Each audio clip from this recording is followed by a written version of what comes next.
how do I buy out a partner using financing? We take for granted that we talk about this all the time, but this was a question that was posed to us, and so we thought we'd spend a little bit of time talking about it. And there's a couple of different things that this can mean.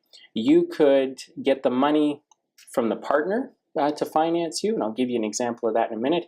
You could get a term loan from a bank or a financial institution to help you buy out your partner, or you could leverage maybe some of the other assets that you have available, like a home or some other properties that you could leverage, free up some cash, and give it to your partner and buy them out.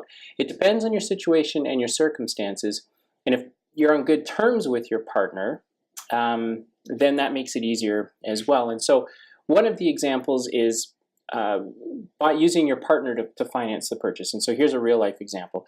You've got two individuals that run a business. One says he wants to retire. The other one says, I've still got quite a career left.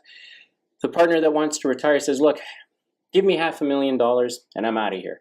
And the other partner says, well, I don't really have that money. The company doesn't have that money to pay you without it affecting our operations. So tell you what, why don't I give you your $500,000 over the next 3 years?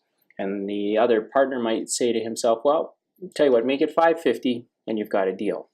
So there's a quick example of how you can use the resources that you already have in front of you to be able to buy out your partner. And maybe that money comes from the cash in the business over that time period, but instead of freeing up other assets right now, or instead of going to the bank to get financing, working out a deal with your partner is usually the path of least resistance. But if your partner needs the cash and they're not really interested in waiting to get it back, then the next thing that you can do is you can visit with a bank to see if maybe you'll get a term loan.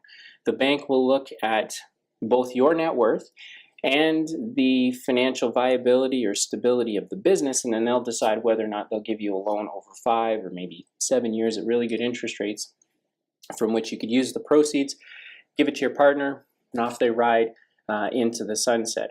If you're not able to go to a bank to get a term loan based on the strength of the business and your personal guarantee, then kind of another option you might have is to look into your net worth, look at the things that you own, and see if there's maybe an asset in your net worth that you could leverage, like a second mortgage on a property or redoing a first mortgage on a property that you own, or maybe that your business owns, to be able to free up the cash and just give it to your partner and bypass the bank and bypass trying to work a deal out with them. So there's no right way to buy out a partner using financing, but certainly there's a few different ways that you can do it. And if you wanted to explore some of those options, you could visit emilynow.ca to see what some of that math might look like.